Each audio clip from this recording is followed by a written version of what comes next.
treated me horribly. Honestly, I deserved a apology. Were they sorry, please? These cocky teens kept chomping me like poppy seed. Turning mean when I turned 13, people hurting me, I turned a leaf. Tough externally like Hercules, internally was a burning heat. With God's permission, had one mission, escape the conditions of housing commission.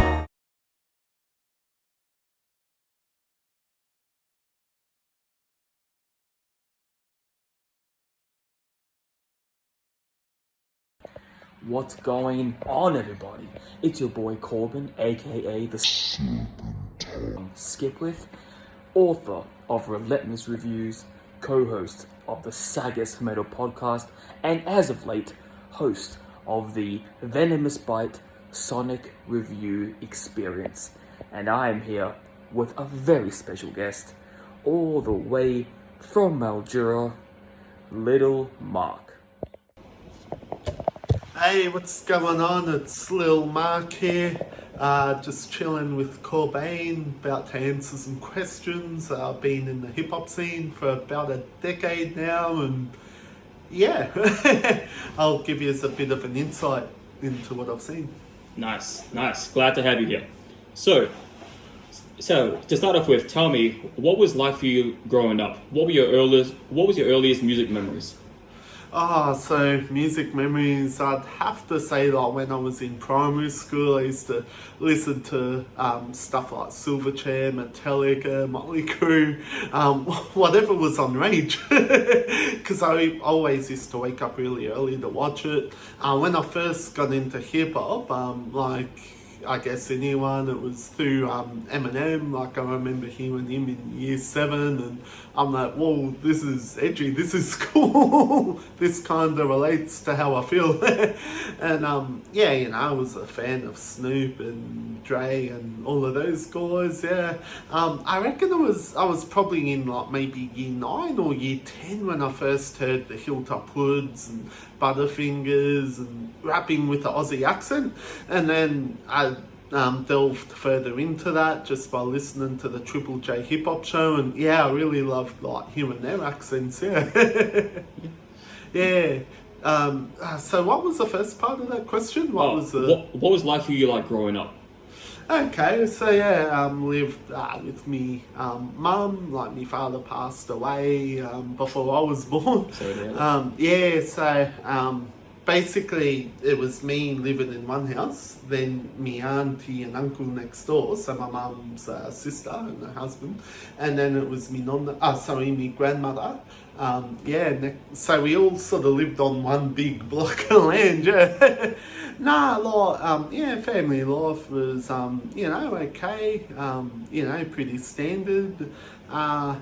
School was a bit tricky in the earlier years. Like having the funny voice and all, like kids thought it was a bit weird, so not many of them wanted to be my friend. I remember when I hit 4th grade, I was in a bit of a car accident on the weekends. I've just walked across the road, got cleaned up by a car at about 60k an hour. I wake up and all I can see is white, and then I see like the ambulance gates opening and I see clouds, and I'm like, shit, I'm in heaven. But then after the whole thing opens up, then like there's a face looking down on me, and like all these medical stuff, and it's like, I'm not in heaven. But I was actually in a wheelchair for about like 6 weeks because like I'd fractured my arm and I'd like broke a leg, so I couldn't use crutches. And that was fucking cool. Like, all the kids wanted to be my friend then because I had the wheelchair. So they loved pushing me around in it, and I'd even hop out of the wheelchair for them so they could like push each other around. Oh, wow. Because back then there was like no iPhones, there was barely anything to keep you entertained, so the fact I had a wheelchair there, they loved it. Yeah. Nice. High school, I had like a small group of friends, like 5 or 6, as most people do. Yeah, I remember like in the first term of year 7, I accidentally bumped into this girl and she's like, "Oi, watch where you're going, Matt, you retard." And I'm like, "What? You know my name?" And she's like, "Everyone knows who you are, you freaking spastic." And I'm like, "Holy shit." And that was probably the first time it hit me that, you know, like I had this funny voice or something like that when she said that. And then it kind of struck this kind of anxiety in me, like when I'd catch a school bus in the morning, I'd sit with my mate, so he'd be like third row on the bus, whatever, so I'd sit with him. But then I'm paranoid that people are talking about me from the back of the bus, even though in reality they probably didn't give a shit about my existence. Just because of what that girl said, it sort of put those thoughts into my head. But then, like, you know, there was definitely like older bullies and stuff that would, like, you know, sort of smack you on the back of the head from in the bus and shit, and yeah. And then, yeah. I was gonna say it's a very it sucks how mean kids can be, and especially in school. Like, you don't think about it, like. If that behaviour happened outside of school, that would be like charged. Like, it's only in high school or primary school, high school, you can get away with that shit. Yeah. I probably wouldn't ever go as far as to report it to police, though, bro. It's not really in me personality, but yeah, I thought that was pretty harsh. Yeah. So, how did you get into Australian hip hop? You told me about that you were into battle rapping as well. How did that coincide with each other? Yeah, so basically what happened is in 2011, I should probably go back to the start. So I remember in year 8, me and a mate of mine, Klasky, we wrote a song together called Fish and Chops. So that was the hook of the song, Fish and Chops. And it was like a major hit at Rimple Secondary College. All the kids loved it. Yeah. So basically we recorded that during lunchtime on this 8-track analog recorder. And that became like a pretty big song within the school. The kids and some of the teachers loved it. Yeah. So then that kind of got me into rapping, because it's kind of like I've kind of found something that I'm sort of good at. And then back. And then, so, you know, like I was writing rhymes and stuff, like just on and off for ages. The rhymes weren't very good at the time. How I got into battle rapping was, so I did hit up Got Beef in like 2011, and they set me up a battle. First it was, I was set up a battle at Got Beef. The long story short, opponents were switched around, changed, and then Decoy was pretending to be somebody else. And it just turned out a really whack battle. And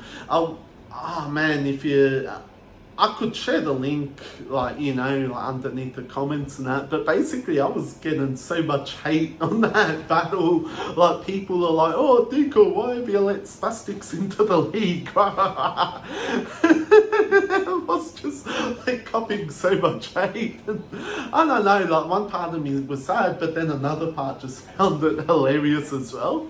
So that didn't go down well, but the positive is I actually learned from that. So I realised that people aren't really going to take me serious unless I mention the voice and, you know, how I speak funny, So what I did was, because I really wanted to redeem myself, so I hit up One Outs, and they set me up against a guy called Maddie Scott. So, and my name's Maddie Scott too, so it was like Maddie Scott versus Maddie Scott, the name rights battle, and they promoted it as that. And the other Maddie Scott, he was a massive hip hop fan, so he'd go to every rap battle, every gig. He was widely respected by the scene. A lot of people wanted to see him win. So like it was a battle with a lot of hype behind it. And what I did was I approached it in a way where I'd mention that I have a funny voice, so then the crowd won't feel awkward listening to it, because at least they'll get that I get it. And that battle was awesome. Have you seen it by any chance, or? No, not yet. Nah. Because it was a pretty funny battle. Like, looking back on it, my lyrics were absolutely terrible. It was just like one syllable rhyming and shit. And the other guy, Matty Scott, definitely defeated me technically. People liked what I did because of the comedy aspect. Yeah. And then, after that, like, I went on to battle Bonza, Ramsey, some big names in the scene, I even entered the Don't Flop Australian edition, where I got to go up against Case One and... Wow. That was pretty cool, That sounds awesome. So segueing from that, how did you end up meeting Birdbrain? Oh, okay. Because he's produced 2 of me tracks, so that's a good question. So what happened there was, end of 2017, I was living in Mildura, had me girlfriend at the time, now wife. I hated me job, And then me girlfriend at the time, now wife, she's like, hey, do you want to, so this was early January 2018, she's like, do you want to come with me to Tassie? And I can hook you up with a job on a carrot farm in a packing shed. And I'm like, yeah, when do we go? And she's like, tomorrow. And I'm like, what the fuck? So I'm like, yeah, sure, why not? So I just packed up all my shit from my mum's, because I was living there at the time, and headed to Tassie with her. So when we were in Tassie, basically I lasted about 1.5 weeks at the carrot packing shed, because I was just too slow, and it was a whole bunch of really fast workers, and they ended up firing me. But to answer your question, how I come to meet Birdbrain. So when me and me misso would walk around the streets of Devonport, there'd be cars cruising, because my wife wears the hijab and stuff, because we're Muslims and that. When cars drove past, they'd run down the windows and they'd be like, terrorists! And just yelling that out, and that happened to us on 3 or 4 occasions, And then I'm like, fuck, that's pretty harsh. And then I remember I just hit up Dunners or Dundee, because I knew him for a few years, and I'm just like, hey bro, I'm in Tassie, people are calling us terrorists because my wife wears a hijab and we're Muslims and stuff, is that normal? And then he's like, that is a bit rough. And we were just talking about the situation, and then I'm like, hey bro, do you know any good music producers in Tassie? I might go and record with one of them. And then he said, hit up Birdbrain's Facebook, and I didn't actually get to record with Birdbrain in Tasmania, because me and my wife were busy doing other jobs and stuff. But when I got back home to Mildura, because I had my recording equipment, I basically just asked him if he could mix a few of my songs, and he's like, yeah, sure. So that went ahead, and then he's like, oi, I remember recording you in 2012 for your battle Matty Scott versus Matty Scott. And I'm like, oh, what? That was you on the camera? He's like, yeah, bro. Wow. Yeah. Wow. That's amazing. Which I think that goes into a perfect segue again into your first 2 singles, which I did review. I reviewed both back in the day. You've done a dope review, by the way. Thank you. Birdbrain gave you them. That's how he full circles it, which is pretty cool. Whoa. Yeah, that's how I found out about you. Yeah. I did not know that, but there we go. Yeah, he's like, oh, there's this dope guy, and would you mind reviewing him? And I was like, of course. And then, yeah, that's how. Obviously, the second single you gave me, but the first single, I found it for me. Oh, wow. Yeah. So I want to talk about them. So, guy with funny voice raps an emotional song about having funny voice and better days. So, first of all, one thing I've always been curious about, why did you, the name of the first track, it's, besides the fact that it's a bit long, why did you choose to name it that? So, long story short, I built a bit of a rep in the battle scene, like just as a funny dude, but that was a very niche, small scene. So outside of that, I had to appreciate that nobody knew who the fuck I was. So long story short, I was just trying to create a clickbait title. But it only got 1,500 views, so maybe that didn't go to plan, yeah. So like the actual name of it is Lil Mark, funny voice, yeah. Now, I still remember listening to that for the first time, both of them, I remember. Yeah. And I remember thinking to me you sounded very, very methodical in the way that you rapped, which is a good thing. I mean, you sounded, precise, you sounded, passionate, you sounded someone who actually cared and was knowledgeable about hip hop in the way your bars and the way your work, your words were working, all the puns and stuff, and it really impressed me, and that's why I reviewed them. Yeah. But so I want to say, as the guy who reviewed your song, you did a great job, and I love the song. So, Better Days, what inspired that song? Because obviously the theme, as you can tell from the lyrics, are about the struggles you went through before, and now it's better days. Yeah. And so.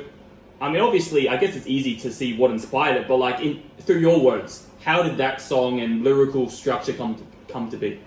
Yeah, so just backtracking a bit so I can answer your question in full. So I guess music beforehand, before those two tracks, I had ideas of lyrics and structure and how to get it down, but what got me frustrated was with me stuttering and shitty delivery, and the voice would just go up and down, up and down, up and down in pitch. So I couldn't get it to sound good. I could never get me delivery to sound good. So it took me ages to actually be able to figure out how to get it sounding right. But with lyrics, I've always had an understanding of multis, bar structure, wordplay, how to put in the puns, and from battle rap, because that's a really big aspect in battle rap, the lyrics side of things. And delivery and how you project yourself, and I've always had that idea of how to time yourself on music, how to stick to the beat, make it sound good and melodic and that side of things, So fully answer the question about the first two singles. So I thought the first one, guy raps with a funny voice, I thought I'd address it the same way that I did with the rap battles. So I'd mention the funny voice, and then that way it takes the awkwardness out of it for the listener. But I thought I'd definitely try my best to structure it with bars and intelligent puns and da-da-da. So then that way the listener and the hip-hop heads know this guy knows how to write, this guy knows how to word this stuff. So with that one, I just wanted to tell a full-blown story about my life, And I got Birdbrain to mix it because I trust him with all my vocals. He's very dope producer.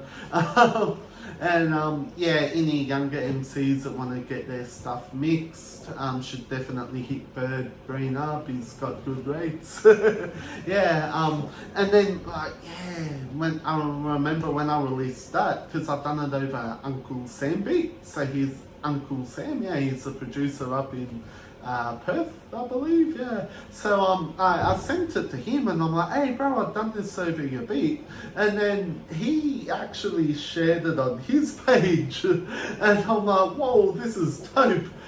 So it got a lot of positive feedback, and I think it got like nearly 1,000 views in 2 or 3 days, and I'm like, holy crap, like this is amazing, yeah.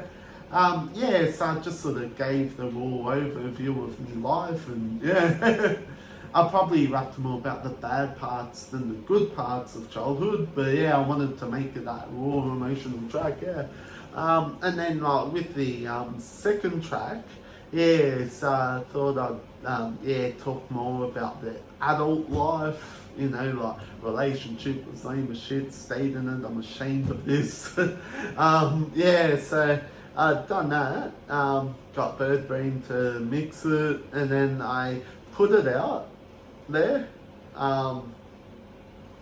I guess like with that strong song structure, it was similar to the first. So I was talking about the bad parts, how it started off bad, but then came out good in the end.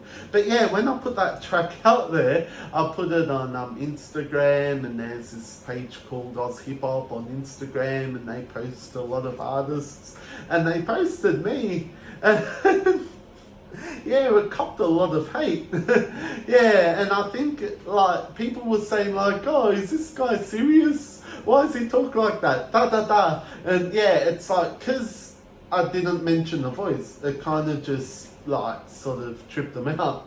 But then some of the listeners that hated on the second song heard the first song, and then they're like, okay, yeah, we get it now.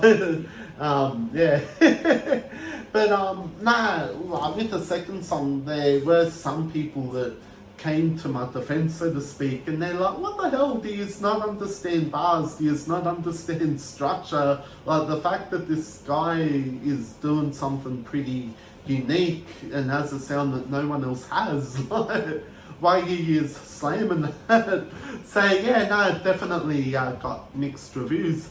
But that's the beauty of art, it's subjective. Yeah. Yeah.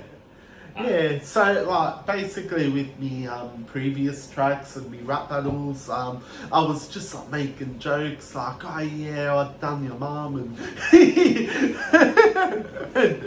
yeah, I sound retarded, but you're even more retarded, yada yada. So you know, I was just basically treating it as a bit of a joke, without treating it as a joke, if that makes sense.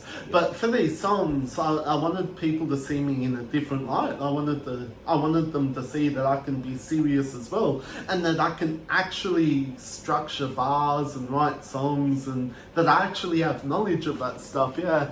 And like with the track Funny Voice, or whatever I named it on YouTube, like in honesty, that's probably only about 80% of my pen game. It's just that I struggle to get it out, get my full pen game out in a way that people will fully comprehend what I'm saying. Yeah. Wow. Either way, it was a great track. Cheers, brother. And you know, like going back to your you know, how you were saying how you were doing mostly joke raps back in the battle scene. Like, I gotta say, there are people like, you know, off the top of my head, the main one that comes to me is 360. He's always doing joke raps. It's like at least in battle rap. And you know, like so the fact that you're conscious enough to do joke raps and serious, you know, like to me it's impressive, because like I said, some people just stick to that joke raps the whole time, and it can be sometimes cliche. But for you mix it up, which is really cool, and I think it's a cool concept. 360, like, it was actually an inspiration of mine when it came to rap. I remember first hearing him in like 2005 when I think it was 2005 when he done stuff with Lyrical Commission. I might be a bit out with the time frame, but yeah, I remember just listening and I'm like, damn, who is this dude? He's dope and he's gonna go far, and funny enough he did, yeah. And a lot of, I think, like when I was in the battle scene, I think a lot of the younger kids thought that if they could replicate 360's success by just sort of making jokes and da-da-da. Yeah. But unfortunately, some of these kids didn't quite have the delivery and stage presence to back that up. Yeah. Did I ever tell you that I interviewed Kid Twist? Well, actually, yeah, I I send that to saw you? I that. forgot. I saw that on your page, and yeah, I actually shared it on the Oz Hip Hop Battle page. Yeah, That's right, I forgot. yeah, I feel like I showed you, shared but that. Yeah. it was the hardest I've ever, like, because, you know, in interviews, I got to stay professional, I got to stay calm. That was the hardest I've ever had to stay professional on the other end. Yeah. Like, because I'm such a fanboy of Kid Kidus. It's like the whole time I just wanted to like scream of like happiness, but like I couldn't because I'm in an interview. So like while he was talking, I was just like, oh my god, it's actually happening. Like Kid is so. This is Money 360, and I remember he battled Kid Twist once, and so yeah, because Kid Twist is like a pioneer of King of the Dot, which is one of the biggest battle rap leagues in the world, and yeah, he's done a lot in the scene, and like he even co-produced the Eminem movie, didn't he? Yeah, he did. Yeah. Body. Body Bag. Oh, was it Bodied or Body Bag? One of those. Yeah, I can't recall, brother. Bodied, I think it was, but still, yeah, he did. Bodied, yeah, that's the one, yeah. Yeah. Alright, so what I want to know, and I'm pretty sure what the viewers want to know, is what does the future look like for you and your career? Are there any upcoming mixtapes, EPs, or albums we should be anticipating? So basically, I've got a wife and a kid, and then I work like 40 hours a week. So that keeps me pretty busy. There are some tracks that are just sitting there that I still got to record. Yeah, I'm open to like make a few more tracks and maybe release an EP or something. Yeah, definitely. Yeah, I'm just gonna get to writing. I think I want to almost go back to some of the more jokey raps, like joking around, like doing it for fun, rather than writing full-blown emotional attacks and stuff. Yeah, fair enough. Because I know that you've only had those 2 tracks, but trust me, I can be a funny dude as well. Yeah, I'll be excited to hear that side of you once I get it. Yeah. So, do you have a message for anyone who might be scared to chase their dreams because of a point of difference? Yeah, definitely. So what I'd say is, if you think of Australian rappers that have made themselves known, say you look at Cursor, you look at 360, you look at the Hilltop Hoods from back in the day, or you look at Chillin' It, or Alex Jones, or you look at anyone that's got a big name that people actually give a shit about, they've all got a point of difference. If they come up on a Spotify playlist, even if you don't see the names of those artists, you know who they are. So it's a really good thing to actually be unique, because if you just sound the same as everyone else and people listen to it, they'll be like, oh, the guy can rap, but it just sounds like everybody else. Yeah. And I know with me, as I alluded to before, some people like gave me shit about sounding different, and then some people will say to me like, oh, people only give you props because you've got speech problems, so they only feel sorry for you, like trying to put me down like that. But no one's ever made a statue of a critic. Yeah. You know what I mean? Yeah. Exactly. So, yeah, in short, I guess what I'd say is just go for it. You know what I mean? Like, you know, record some stuff, get it down when it sounds good to yourself. Show it to people, see what they reckon. Well, it's quite unfortunate that I'm in the line of work I am, because I'll never get a statue apparently.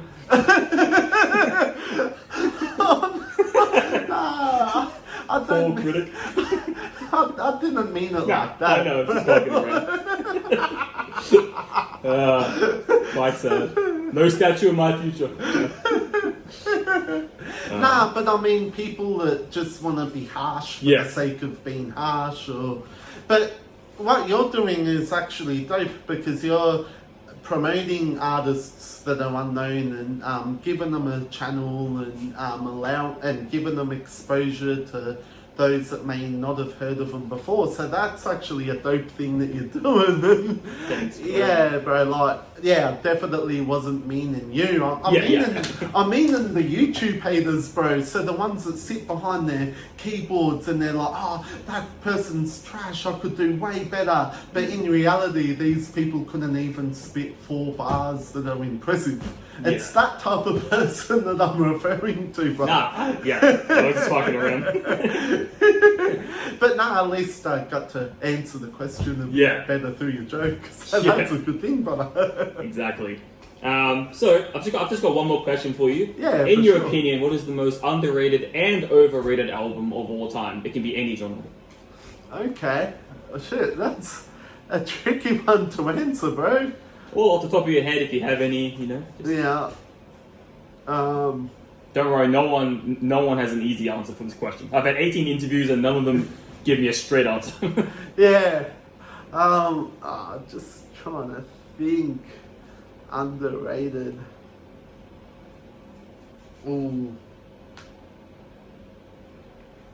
Well, I'll tell you this: if you want a point of reference, the most common answer for overrated album is the Black Album by Metallica.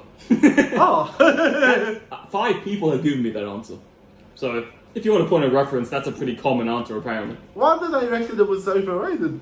I don't know, maybe it was, I don't know. It was, maybe they thought they sold out on that album, or they changed their style. I mean, I don't hate it, but it's the most given one so far out of all the interviews I have. So yeah, just thought I'd let you know. I remember when it came out, there was a lot of people that was hating on it. But to me, because I'm not that much of a metalhead, but to me it just sounded pretty similar to a lot of their other stuff. Yeah, I thought so too. Yeah. And it's hard to answer the question of underrated because sometimes something might not be underrated, like the people that have heard it think it's like completely dope. But it's just that it didn't get widespread attention. Yeah. Okay, have you heard of Damo Declassified Styles? So it was released in 2007. No. Oh yeah, that was a dope album. So basically it was just like 18 like tracks of raw punchlines and him dissing celebrities and even Australian hip hop names. So he was just straight calling them out. I thought it was like the most brilliant thing ever. Oh man. Yeah, man, when we're like chatting on the net or whatever, I'll definitely send you the link because it's a dope album and I thought that it was definitely way ahead of its time. Yeah. I just remember listening to it like, whoa. Yeah. Yeah, in terms of it's a really hard one to answer, but Yeah. honestly not sure. Yeah. No, I mean, you don't have to if you don't want to. Underrated, at least you gave me one answer. Yeah. So that's perfect. Well, at least you won't hurt anyone's feelings by saying no overrated. So, actually, I've had so many interviewers when I ask them that, they're like, oh, you're trying to get me to shit talk on someone. And I'm like, that's why it's a bombshell of a question. But hey, you saved yourself. You saved your reputation by not saying it. So, see, everyone should take his lead. You're the smartest one yet by not saying shit. But look, that's all I had for you today. Thank you for allowing yourself to come here and for me to interview you. Yeah. I had a good time, and obviously, once I get this whole thing edited and sorted out, I'll send it to you, and and then I'll let you know what you think. We can go from there. Yeah, definitely, brother. All right. Thank you so much. Great to be interviewed by you.